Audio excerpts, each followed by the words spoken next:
La obra del etnógrafo es creadora, en la medida en que saca a la luz fenómenos de la naturaleza humana que habían permanecido ocultos incluso para aquellos en quienes se producían.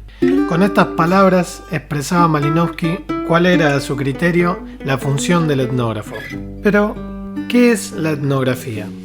Dos de las preguntas más importantes en antropología son: ¿cómo funcionan los grupos sociales y cómo llegaron a ser lo que son?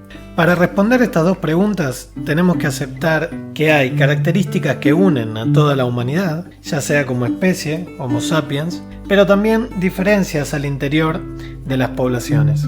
Para Harold Conklin, entonces, la etnografía es una disciplina cuyas tareas son observar, analizar y describir grupos humanos mediante técnicas de recolección de datos. Si bien para Levi-Strauss la etnografía no es una disciplina, sino una etapa de la investigación antropológica, coincide al decir en que la etnografía consta del análisis y la observación de grupos humanos en su particularidad. Podríamos decir entonces, como primera definición, que la etnografía consiste en la descripción de un pueblo con un propósito determinado. La dificultad acá está en cómo delimitar un pueblo. Si bien la vieja usanza era hacerlo en términos lingüísticos o geográficos, con el paso del tiempo esto ha cambiado mucho y hoy depende exclusivamente de los intereses del investigador.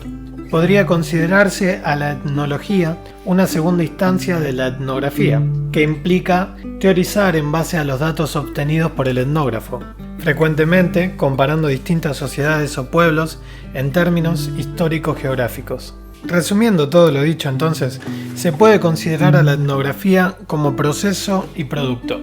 Proceso de adquisición de conocimientos sobre una realidad social a partir de la aplicación de técnicas de campo, y producto al interpretar la información obtenida. Desde el momento en que la antropología empezó a formarse como disciplina científica, no son pocos los intentos de hacer comparaciones con los datos etnográficos que impliquen un alcance mundial.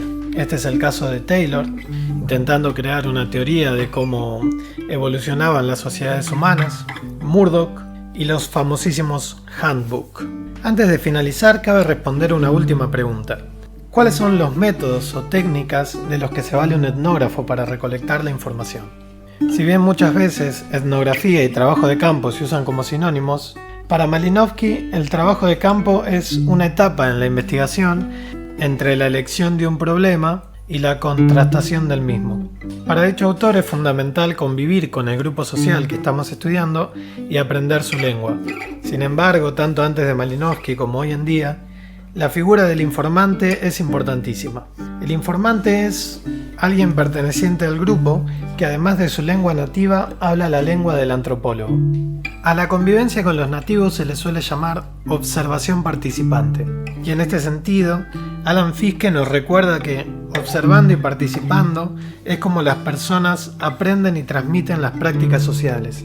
Por este motivo, las personas muchas veces no tienen una noción de por qué hacen o no tal cosa, y ante las preguntas del etnógrafo responden: bueno, así se hizo siempre, así es como se hacía antes, así es como debe ser. Pensalo un momento, supongamos que llega un etnógrafo a tu fiesta de cumpleaños y empieza a machacar con preguntas. ¿Qué clase de ritual es este? ¿Por qué invitaste a toda esta gente? ¿Qué es eso que llaman piñata? ¿Cómo se originó la costumbre? ¿De dónde viene el nombre? ¿Por qué algunas personas traen regalos y otras no?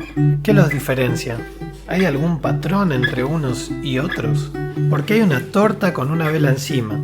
¿Por qué pedís 3 deseos antes de apagar la vela? Si pedís los deseos después, ¿no se cumplen? ¿A quién le pedís los deseos? ¿A los dioses? ¿A los ancestros? ¿A los seres míticos? Ciertamente, no son muchos los que podrían responder a estas preguntas, y serían muy pocos los que pudieran hacerlo si no existiría Internet. Sin embargo, no es necesario conocer esa información para realizar estas prácticas, y ahí reside la importancia de la observación participante.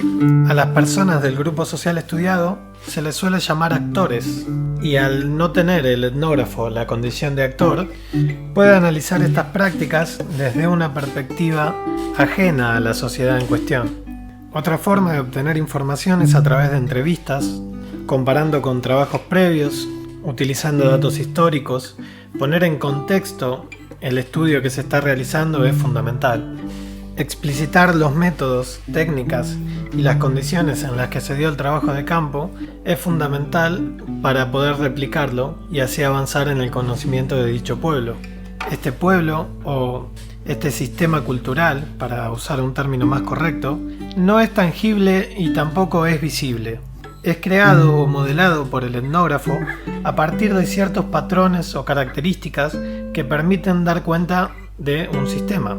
De ahí sistema cultural. Si bien los primeros etnógrafos buscaban estudiar lo lejano, lo diferente, hoy muchos se inclinan a estudiar lo cercano, personas que hablan nuestra misma lengua, con características y costumbres parecidas, pero que de alguna forma se puedan delimitar. Por ejemplo, se han hecho trabajos sobre las personas en situación de calle en los Estados Unidos, las personas adictas a las apuestas en los casinos, los hinchas de un club de fútbol, fanáticos de un videojuego, una serie, un grupo musical y un largo etcétera. Solo resta decir que, ya sea como subdisciplina, como método o como una instancia en la investigación, la etnografía es fundamental para el quehacer antropológico.